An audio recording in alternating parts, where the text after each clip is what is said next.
organization. We need strategy.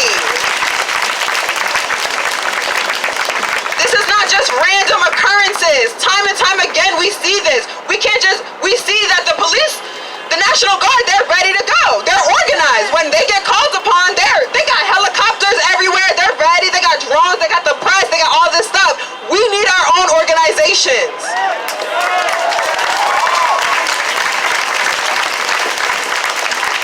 And it's going to take organization and strategy to build an international campaign to demand that the bogus charges against anti-racist leaders are dropped.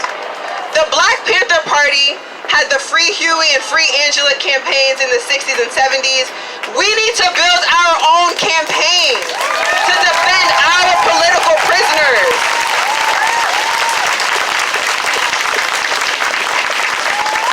Former Black Panther Party Safiya Bukhari told us, it is not possible to talk about a movement for liberation if you fail to liberate people who are incarcerated as a result of the liberation struggle.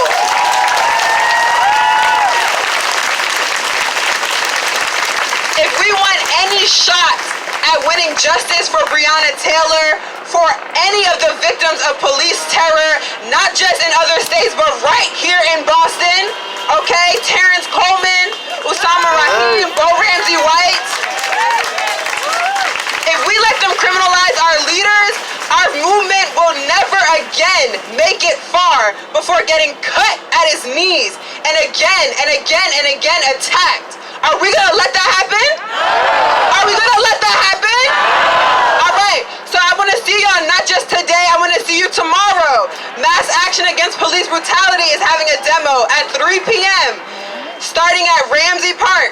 Families and victims of police brutality will be speaking. They support the call to drop the charges on our comrades. There'll be a march, and we're asking that you join the PSL demonstration at Nubian Square right here. We hope to arrive here by 4 p.m. for PSL speakers. And we'll end with a unified march to Franklin Park. So I'm gonna end you with one more chant. The people united will never be defeated. Say, the people united will never be defeated. What? United will never be defeated. What? United will never be defeated. Thank you.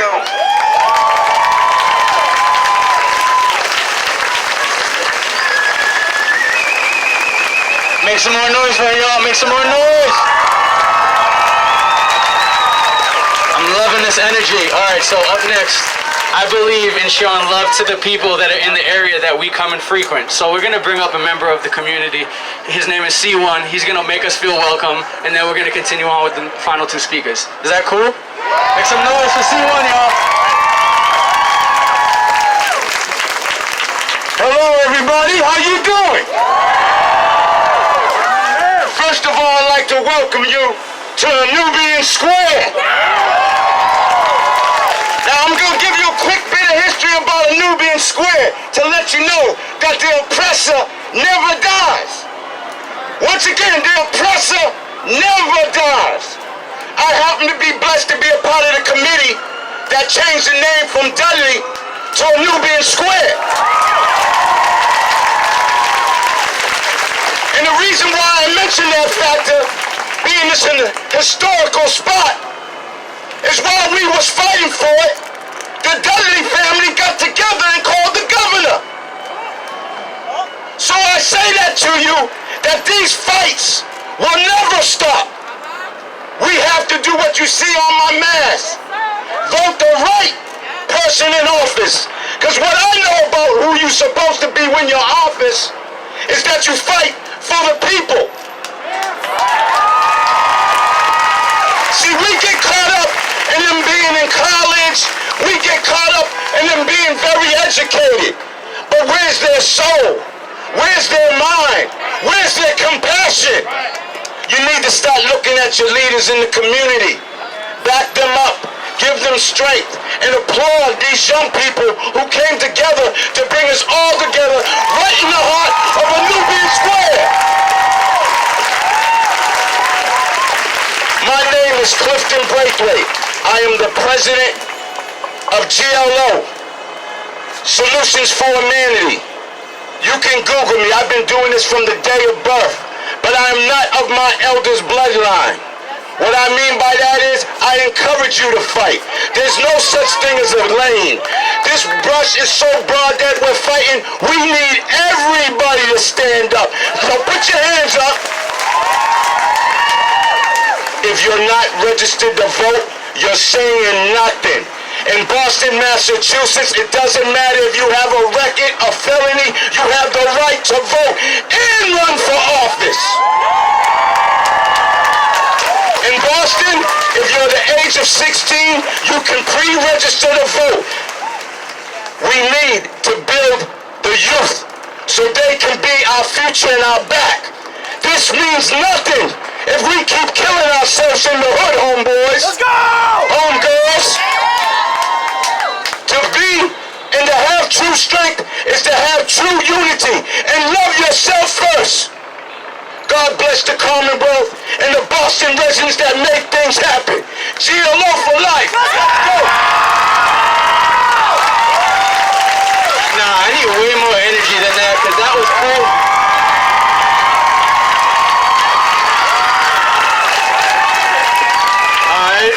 Alright, so we're gonna keep the show going. Up next, we have one of my favorite groups. They operate outside of the greater Boston area, but they're so powerful that I just felt inclined to bring them back to the Boston area. So make some noise for Solidarity North Shore, y'all.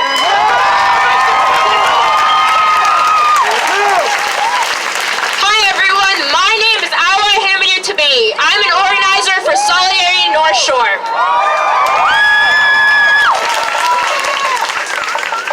Black women, how are we feeling today?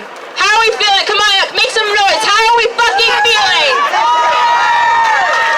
Because let me tell you, I am exhausted. I am tired. I am sad. But most of all, I am angry as hell.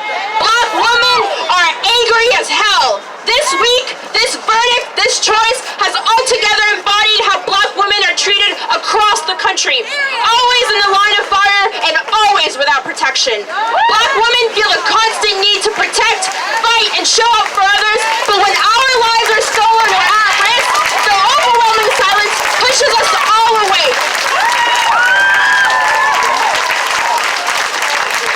Black women watched. We watched this summer as people turned Breonna Taylor's name into memes, into captions under non-Black Lives Matter related posts, into the mouths of people who didn't believe in black liberation but couldn't argue the injustice of Breonna Taylor's case, and for those who could. We watched as people trimmed and packaged this black woman's death to fit their agenda and neglected the idea that Breonna stood beyond her own, unable to see how she reflected the treatment of black women by the system and within our own communities. We watched as people blindly ignored the cascade of black trans women who lost their lives over the seer at the hands of their own community and the police.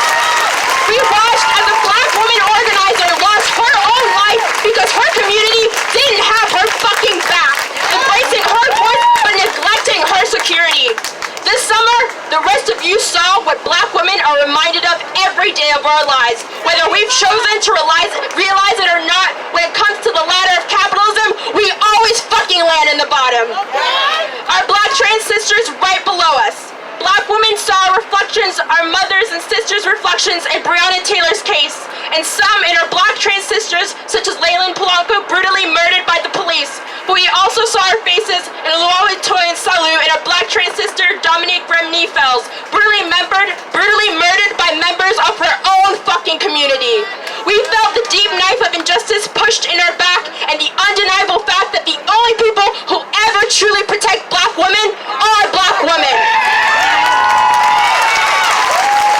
So today, I remind you that black women are the metric of your liberation. That unless we are free, you are all bound. So to the non-black folks in the crowd and the black men in this space, get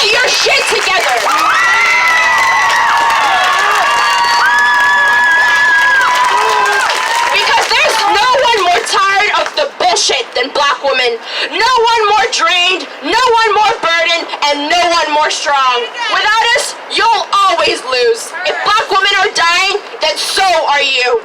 Today, I remind you that the justice I speak of, the one that we won't rest until we get, for Breonna Taylor, for black women, the only justice that will ever protect the black community is the abolition of our carceral and policing system. Breonna Taylor deserves abolition. Black women deserve abolition. Our communities deserve abolition. We must abandon the comfort that revenge, torture, and punishment brings. That which you've been taught is accountability and justice, and see them for what they are: state-sanctioned violence. It is ripping at the fundamental instrument of this violence, and that is capitalism. To understand abolition requires the constant unlearning of enforced systems of punishment we were taught existed to achieve justice. We must challenge our instinctual fear of who will protect us without the police, and to recognize that these systems have never protected us.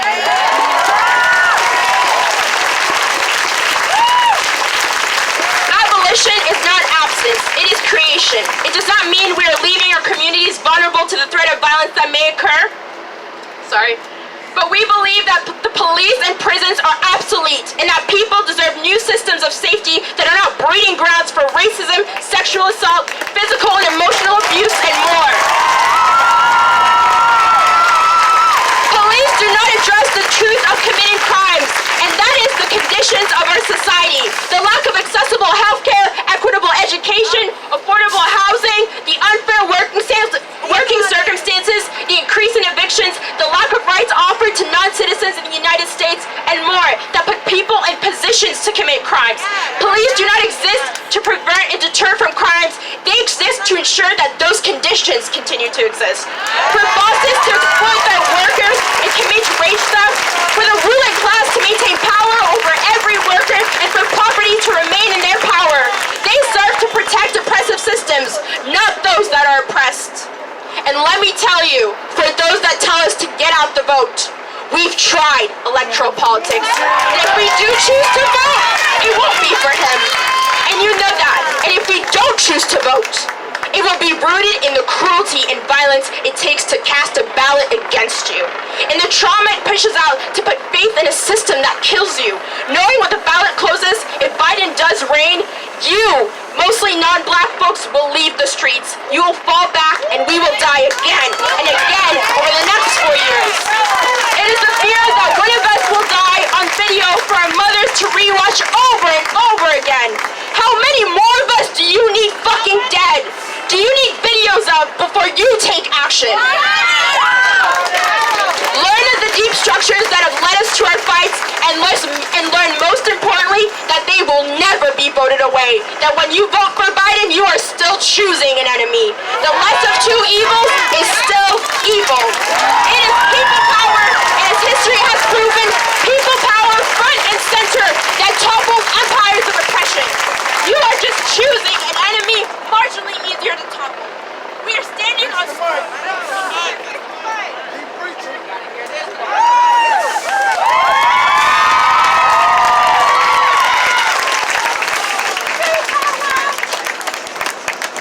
Sorry, technical difficulties. We will not continue until you can hear her because she's spitting that fire!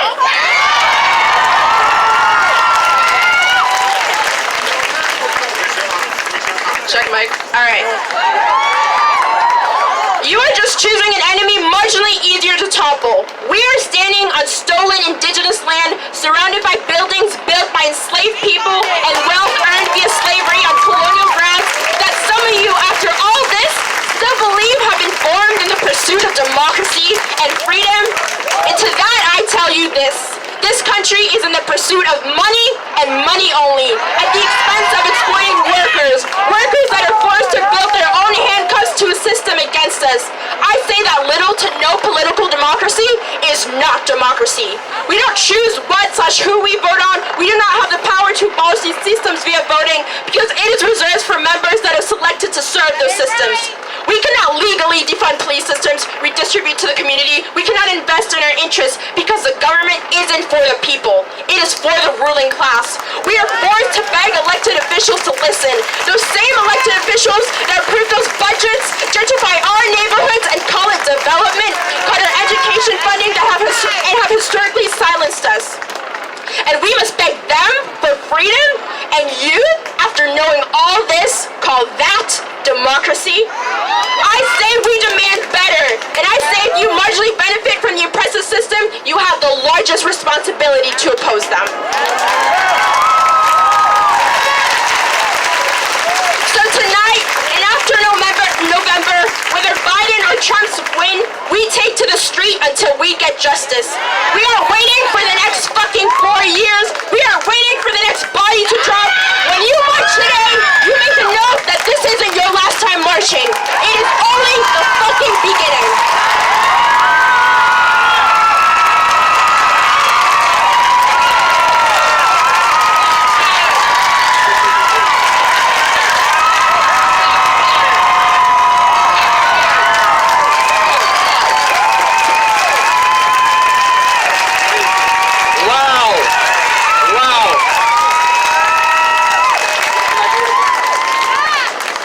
Real quick, guess how old she is? 15. Bro, you were here last time, you weren't supposed to tell them. 15 years old, y'all. This is the future.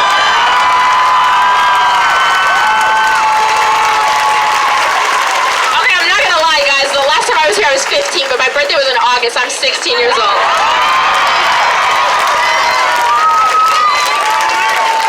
All right, so we're gonna have one more speaker before I go.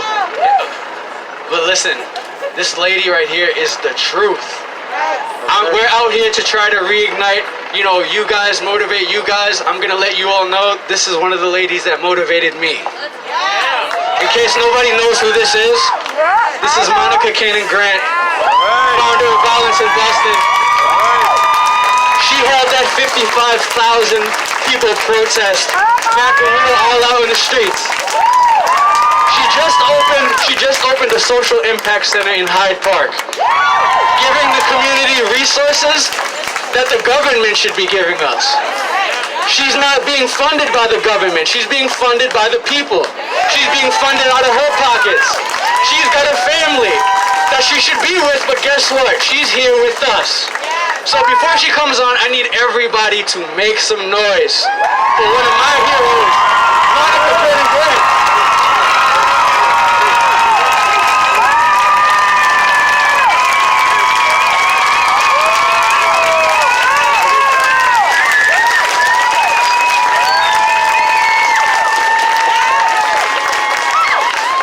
I see we back out here again, huh?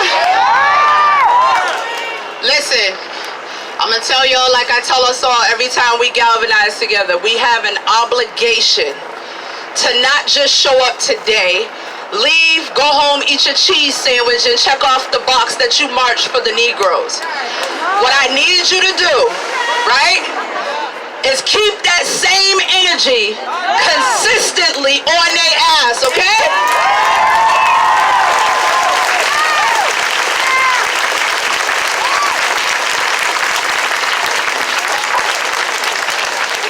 I want to highlight for y'all that while we're here, there have been 2 shootings in our community. Yesterday, a 16-year-old was shot. Tonight, 2 people have been shot since y'all been over here. As a black person, I'm exhausted. At this point, we don't know which fight to jump in because we have so many. As a black woman, I'm exhausted. As a black mother, I'm exhausted. As a mother of 6, as a daughter, as a wife, I'm tired. And I think that is the mantra for most black women at this point. So a couple of things we need to get out the way real quick. Defund the police. And put that money towards black and brown communities that need funding.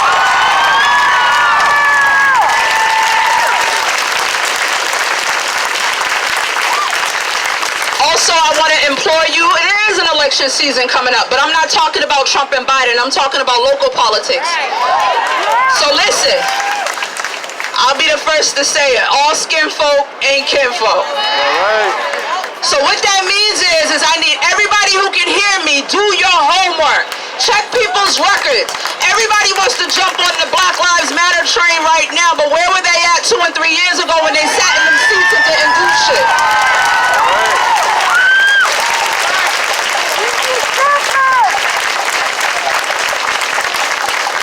I'm tired of people that look like me capitalizing off of the pain that we're experiencing without representing us in the way that we need them to represent. I don't want no legislation that's watered down. Get rid of qualified immunity.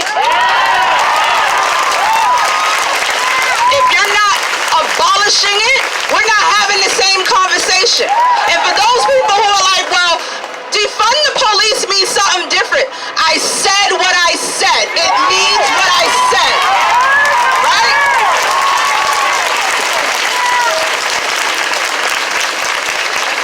Yesterday we held space for Breonna Taylor at Franklin Park. We're gonna keep showing up every day, as many days as we need to. We stand in solidarity with her family. Her mother spoke out today. The hurt and pain that that black woman felt, I think every black woman in this country felt. We have to keep showing up. We are obligated at this point to continuously show up. But please don't stop here. Please don't leave, and the first thing they say is all these people come in our community and we don't see them again. I need y'all on Tuesday, Thursday, hump day. Show up for Sunday dinner. I don't give a shit. But realize this. Black women are tired of y'all having concern after we become a hashtag. Protect us while we here.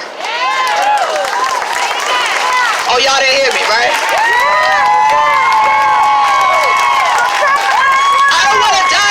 Protect me. Black women face harm every day in the communities that they're standing up for. We face it against white men, white women, black men, but when black women win victories, we win them for all of society.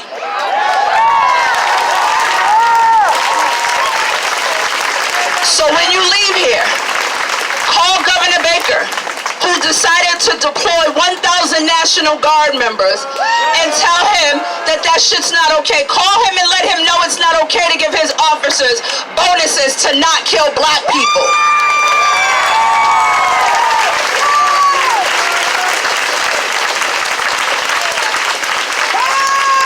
And the last thing I'll say is this.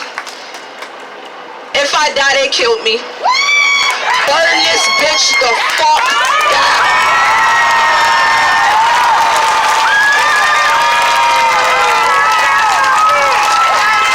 Make some noise, y'all, make some noise. Figure out how y'all can support violence in Boston. Alright, so I don't know how I can follow up any of the speakers, but I'm gonna do my thing, then we're gonna head out. Before we head out, I need anybody who's holding one of the wrong banners, you're gonna walk in front of the truck. Everybody else is gonna follow in behind the truck. And at the very end, there's gonna be cars behind you to ensure that nothing happens at the end. The goal is to keep everybody together and keep everybody safe. Alright, so my name is Shimmy, and I'm speaking on behalf of the Freedom Fighter Coalition.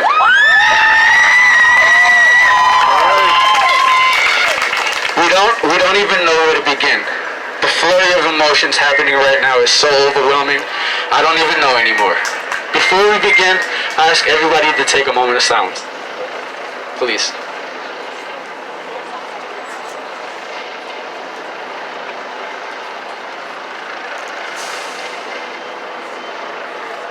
Thank you. One of the pillars of this national movement is the fight for justice for Breonna Taylor, and it continues after the appalling news from Louisville. The people have been fighting to make their voices heard, fighting to make sure that this never happens again, fighting for justice for Breonna Taylor, but the system continues to turn its back on the people. The individuals who are supposed to represent us continue to turn their back on us. They're trying to make a point. They're trying to tell the people that they can do whatever they want, kill whoever they want, and not have any sort of repercussions. When the individuals in power refuse to be accountable, it is the duty and responsibility of the people to hold them to a higher standard of accountability. The response to the massive miscarriage of justice on Louisville must be expeditious and empathetic. The people need to have a resounding, unified voice. We need to turn ideas into action. This is a formal call to action. This revolution cannot be sustained if people only come out directly after a tragedy. That is what the individuals in power are counting on. That is exactly why the National Guard is here, to scare you.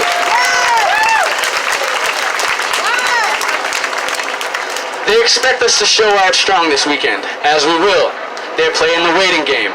They're waiting until enough people lose interest or get too busy to come outside. The only way we win is together, coming together in unity, amplifying our voices, and showing them that we will not let them play this waiting game. We will keep hitting the streets, we will keep applying pressure, and we will keep the fight until we win. Before we get into our demands, because we have demands for this march, I just want everybody to reflect on this question. What would you do if Breonna was in your family? Do as you may. I just want everybody to think about that. Here are the demands. We march for Breonna Taylor, and we demand that the Massachusetts Attorney General Maura Healey condemn the decision from Attorney General Daniel Cameron and demand justice for the indefensible murder of Breonna Taylor. We march for justice for all the victims of police brutality, including Breonna Taylor, George Floyd, Ahmaud Arbery, and many more, and we also demand justice for the victims of police brutality in Boston and the greater Boston area. We march for all the cases of police brutality and demand that they be reopened and the officers involved prosecuted to the fullest extent of the law. And we demand that the cases of Usama Rahim, Terrence Coleman, Royal Ramsey White, Justin Rue, Yuri Stamps, Dennis Reynoso, and all the victims of police brutality and murder, that the officers involved are indicted, tried by an independent prosecutor, and prosecuted to the fullest extent of the law. I got two more. We march for the defunding, demilitarization, disarmament, and disbandment of the police. And we demand the immediate disbandment of all the police departments in the greater Boston area, followed by the rest of Massachusetts, and that they are replaced with community-led public safety systems. And finally, we march against racist legislation like Stand Your Ground, and we demand that Massachusetts bans citizens' arrest and adopts Breonna's law and the Amy Cooper bill. Yeah, she's gonna say something real quick, and then we're gonna head out again. I need everybody to fall behind the truck, stay in front of the last car that's behind you, look out for the person that's next to you, even if you don't know them. We are now one big blended family. So again, I'm streaming on behalf of the Freedom Coalition. She's gonna make a brief statement, and then we're gonna make moves. Make some noise.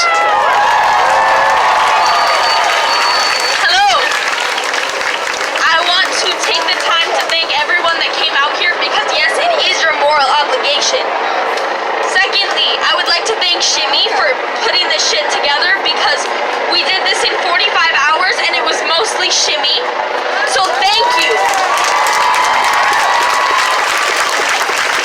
I want all y'all to be safe and have a good night.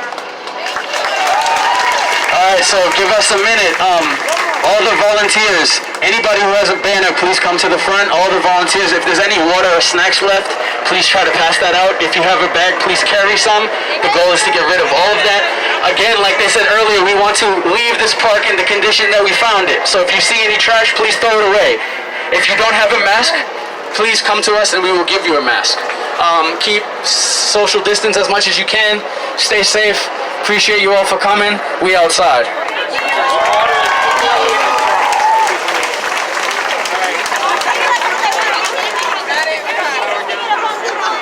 And we'll have water and PPE in the back of the truck if anybody needs it. If anybody has an open hand, if somebody or a few people volunteer to carry this banner right here while we're marching. Carry this banner right here. Breonna Taylor,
Welcome to the club.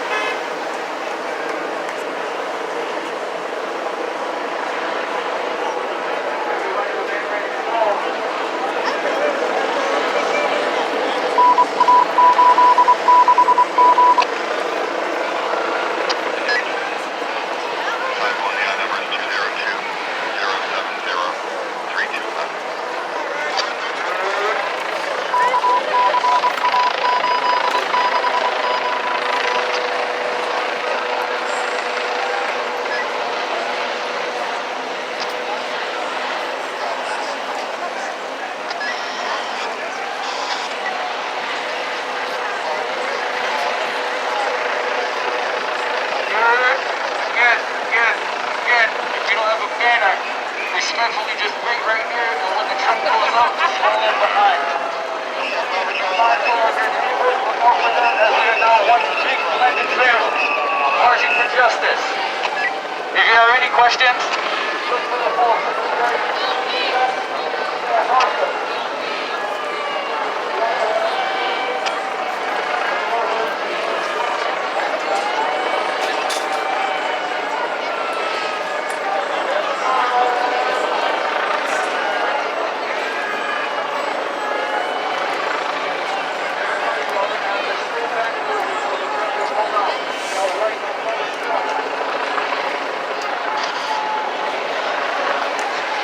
That's just a moment.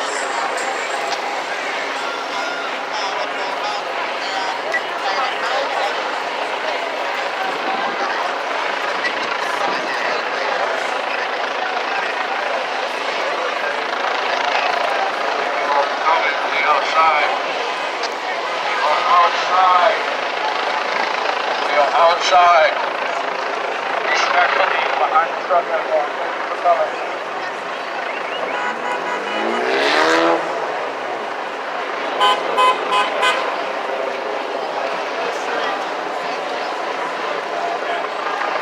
Thank you, marshals. Thank you. Thank you all.